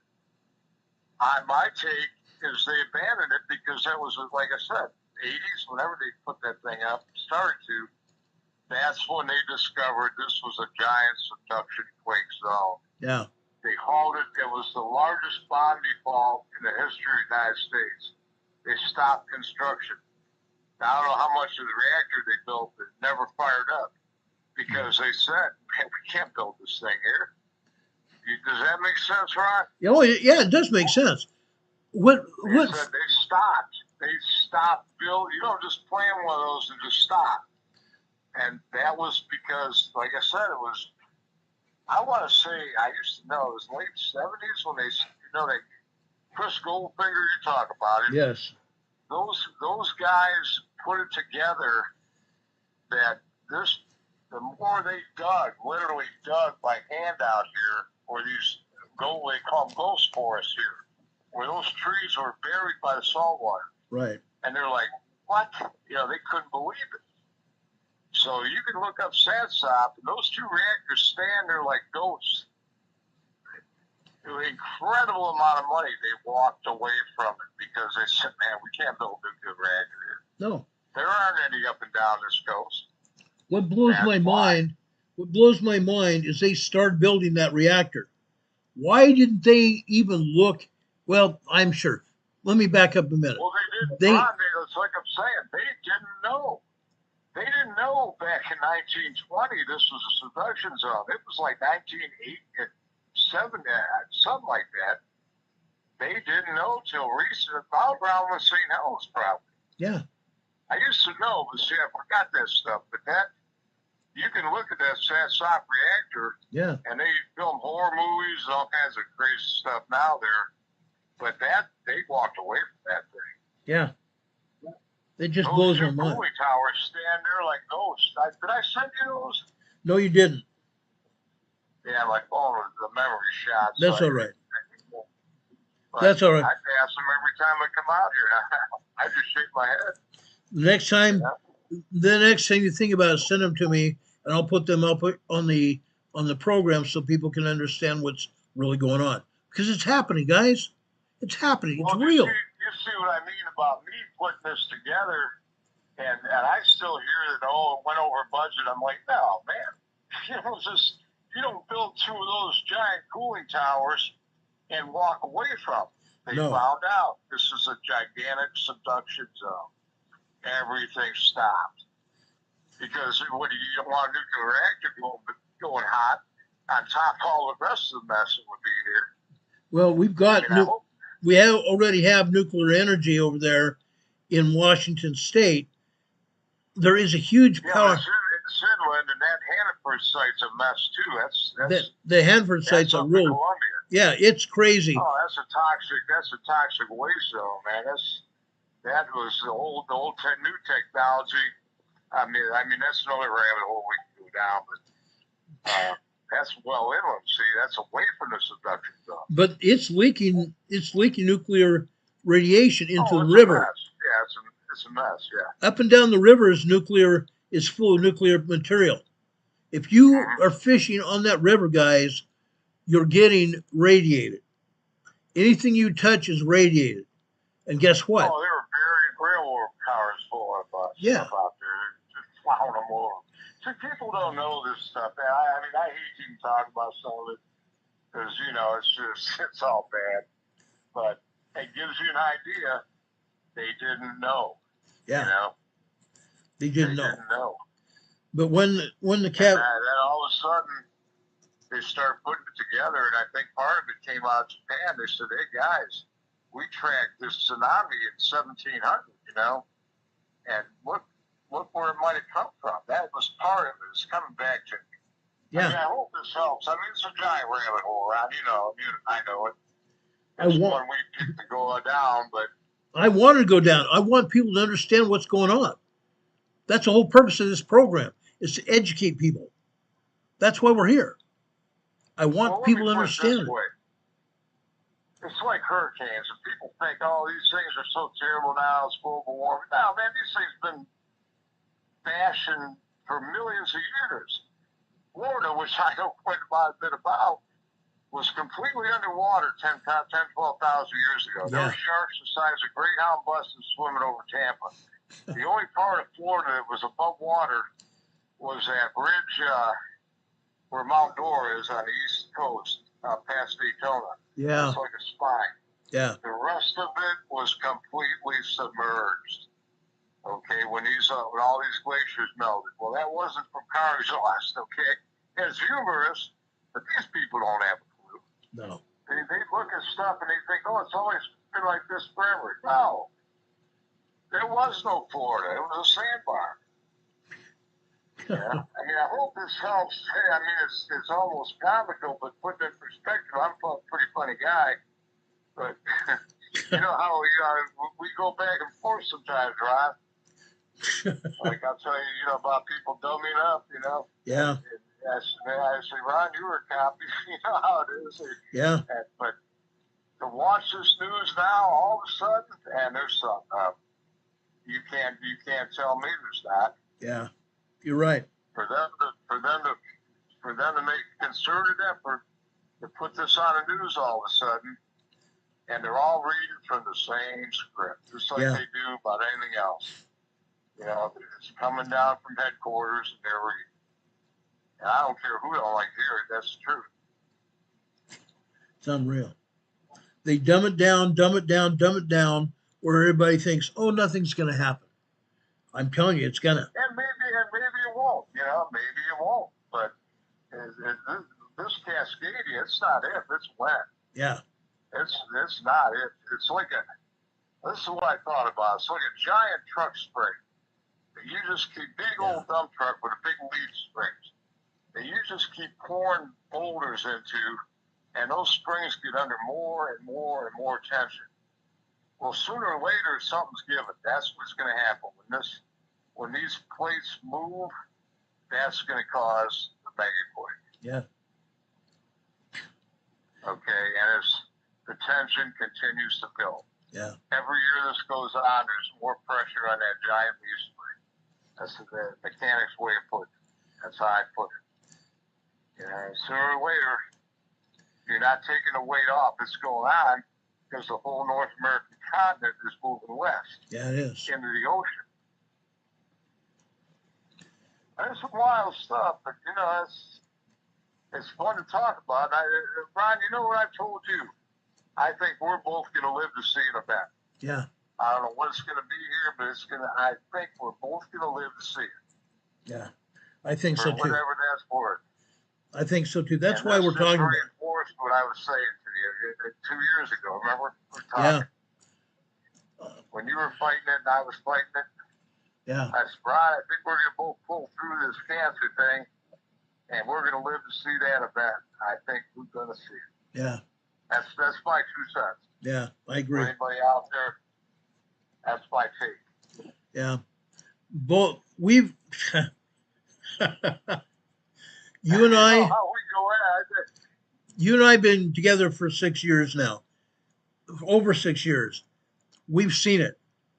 We know what's going to happen. We share a lot of information, Ron, and you know what I just shared with you the other night? And yeah. I said, man, this kind of dumb me up on it. Yeah. And I was laughing. And you know exactly what I'm talking about. I do. Ron? I do. I'm just grateful. I didn't know you didn't know about that. Yeah. I'm just grateful we were able to have you on the air so people could actually hear someone else besides me talking about it. Because it's happening, guys. It's a matter of time. It's not if, it's when. When will Mount St. Helens erupt? I'm telling you right now, it's moving. It's moving a big way again. Yes, it could erupt any day. It could not erupt 20 years from now. But it is moving in a large way. And the USBS, and yes, I had somebody sometime during the night from USBS come on my comments of last night's program, and I ended up taking their comment, removing it from the comments because they were so negative. USBS. Oh, you'll be hearing about this call. I can see that. Oh yeah, oh yeah, and I look forward to it. I look forward to it. Mary DeSilva is here, and she just purchased a level 2 membership on our program. We appreciate that. We really do. We appreciate each and every one of you. But guys, go ahead. No, I'm sorry. When I think of something, I gotta say that. Go ahead. Go ahead.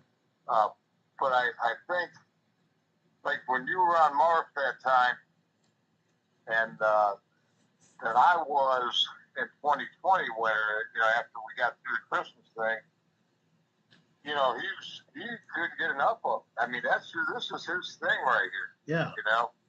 And now he's all on World War III, and this has kind of gone under the radar. But like I told you, I think give Dex a call, get on the show. I think he'd love to have you again. Yeah, I'm going to see if I can call him. You guys, if you guys don't know who Marv is, it's Marv Fugel here on YouTube. He has a preliminary show, and then he does a full-blown show here on YouTube. Bereal Beast just gave us a $5 super chat. I'm giving you an EMA sticker on the super chat. I'm also giving you a thumbs up for that as well. But like I said, Marv Fugel has 2 channels here. Every night, Monday through Friday, he's on the air. I thoroughly ask everybody to go show his channel some love and pay attention to his channel, because what he's saying is very true.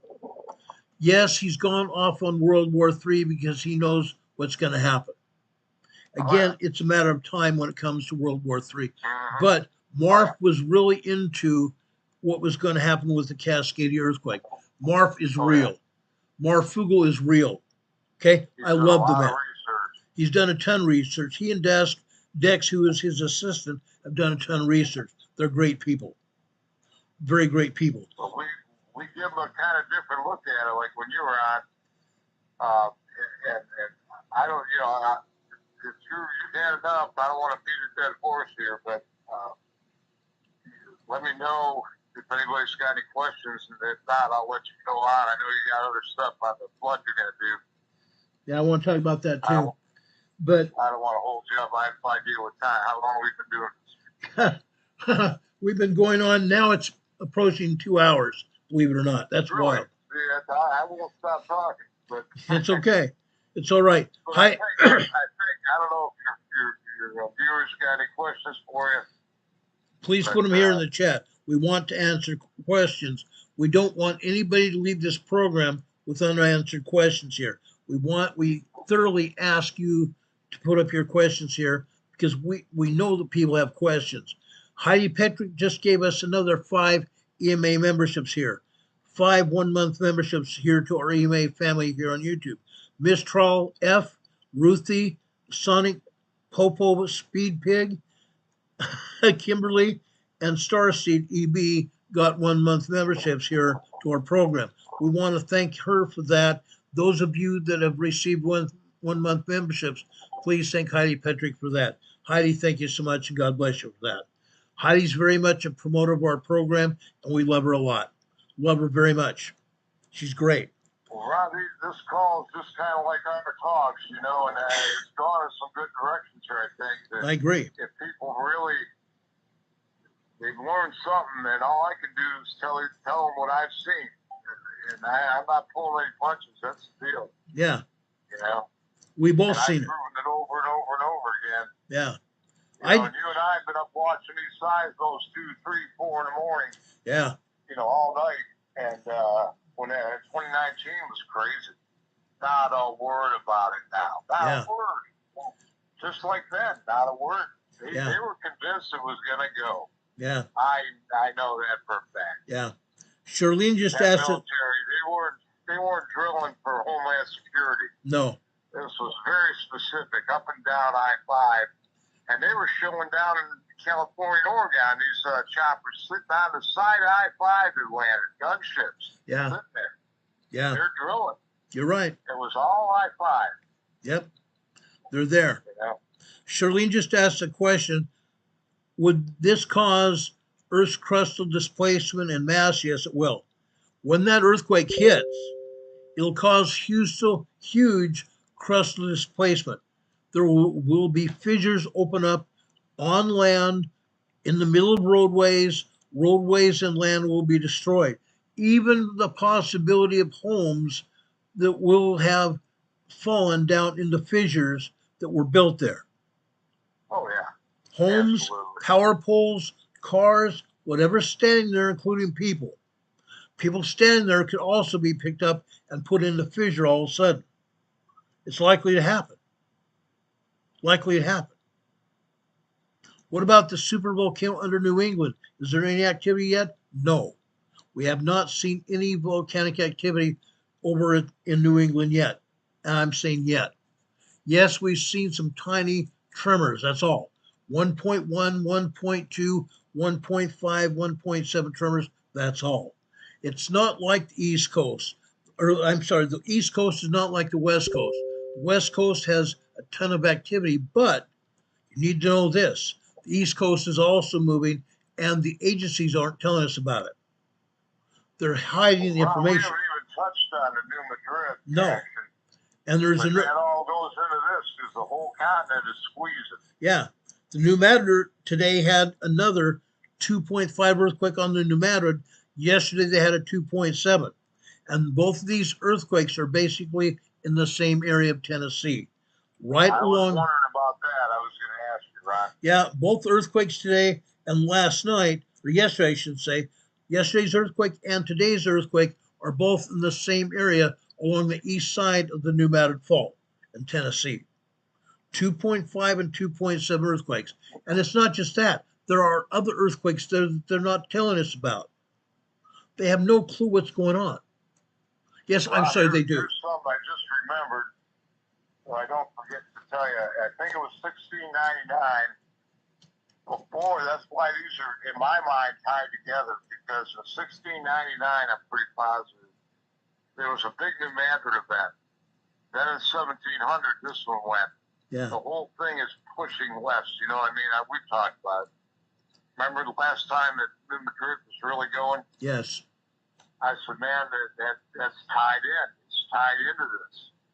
You know, because that was 1699, I believe, when there was a big event. You know, geysers, sand geysers, and, you know, trees and poles vibrating for weeks. Oh, yeah. Well, then 1700, this one went.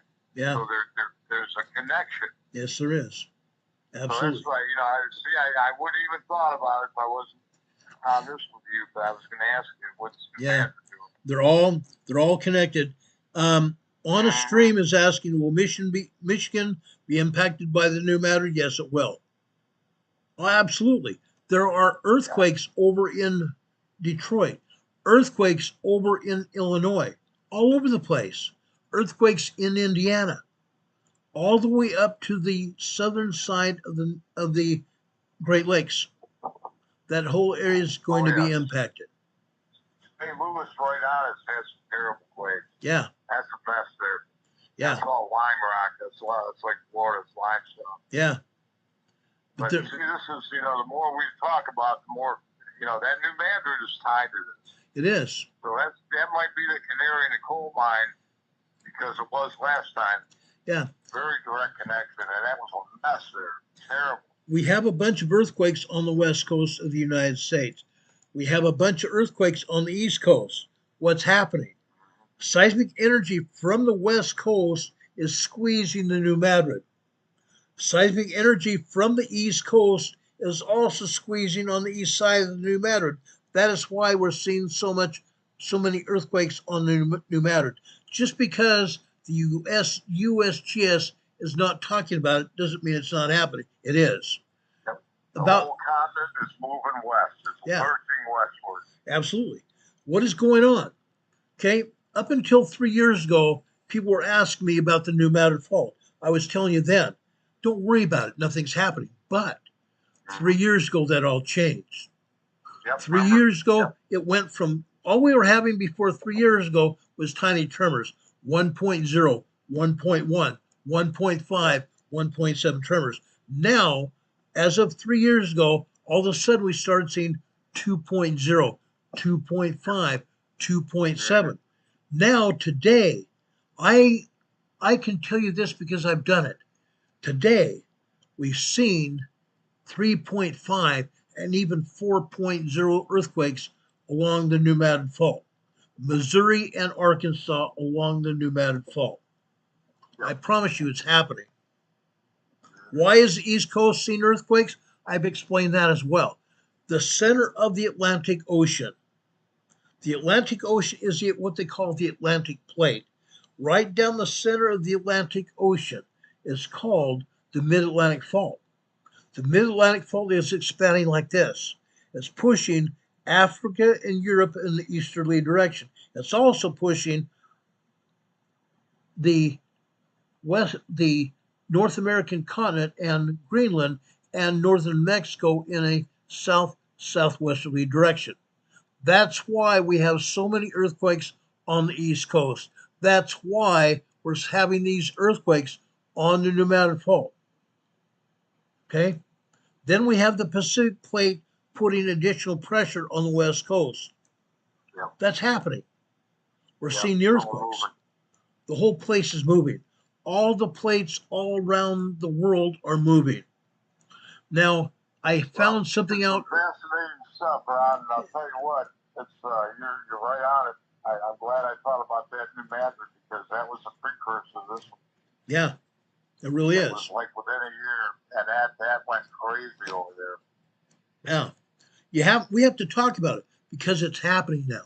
Before 3 years ago, no, nothing was going on. I told you nothing was going on, but when it happened, I would tell you, and now we've told you. The last 3 years, we reported on the New Madrid Fault. It's moving.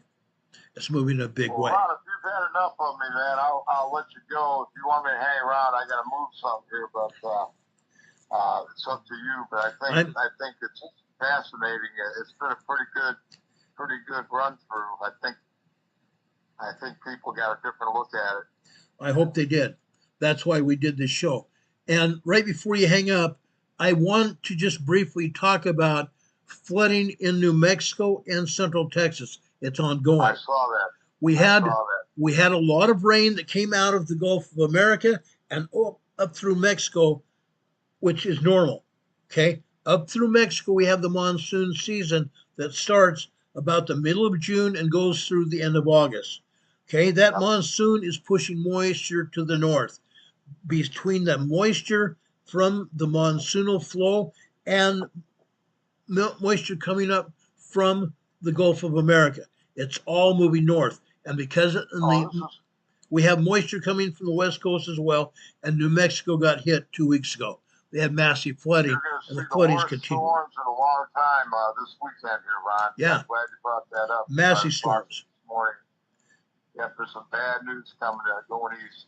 Rodozo, New Mexico is going to continue to get hit.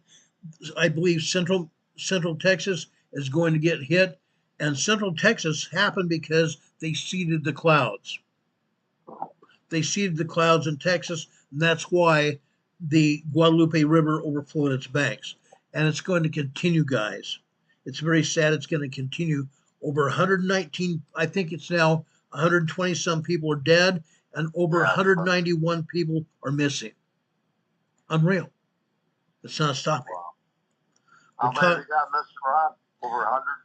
It's over 119 people that have been killed. I believe it's over in 120 plus people that have been killed, and close to 200 people missing. Oh, there's got to be that many missing. Yeah, it's incredible. It really is. Well, Ron, thanks for having me on. I'll let you go. All right, brother. Appreciate you. And I got to move this thing. You have a good one, and thanks for everything you do. Thank you, partner. Thank you for coming on the air with us. Tremendous amount of work, man. I can't even believe the stuff you do. All right, thank take you. it easy, Ron. All right, Ned. God bless. Bye. See you. Over and out, man. Over and out. Bye. That was Captain Ned, guys.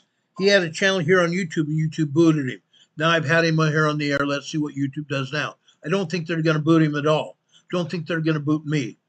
But, guys, that's happened. Heidi Petrick just gave us another $20 super chat. I want to thank Heidi for that. I just gave Heidi an EMA sticker on her super chat. I gave her a thumbs up as well. Heidi, thank you so much for supporting this channel. We appreciate you, and God bless you. She says, thanks, Ron. We count on you and reporters to give us a straight skinny on what's going on. A 1.25 minor earthquake northeast of Ashford, Washington. Mount Rainier, guys. Mount Rainier. Yes, we're getting minor tremors, which that is 1.25 tremors of tremor. They call it an earthquake, but it's a tremor. Now, there have been over 300 earthquakes hit Mount Rainier in the past several days. Over 300. I believe it's even greater than that. The other day, there was 50 earthquakes. Yesterday, there were over 100. Over 100 earthquakes at Mount Rainier yesterday. And today, it's over 60. Probably close to 70 earthquakes so far at Mount Rainier today. It's an incredible amount. I'm not going to lie to you, it's an incredible amount. What's going on? I keep explaining what's going on, guys. It's serious. It's dead serious. We can't tell you enough what's going on.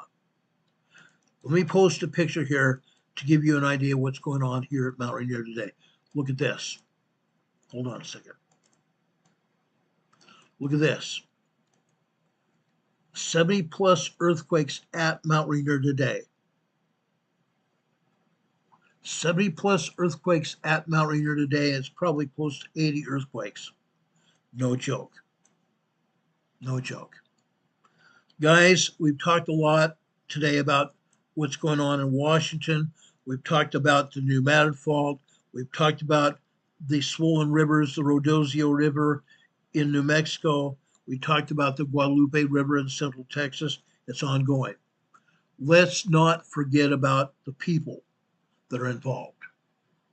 Let's pray for the people that have their lives switched upside down. Don't forget them in your prayers. They need our prayers. They need all of us helping them. Now, before we get off, at the end of every one of our programs, I want to leave you with a spiritual thought. Today, I'm going over to 1 Corinthians in the New Testament. I want to go over here and start in chapter 6, verses 8 and 9. Nay, ye do wrong, and defraud, and that your brother.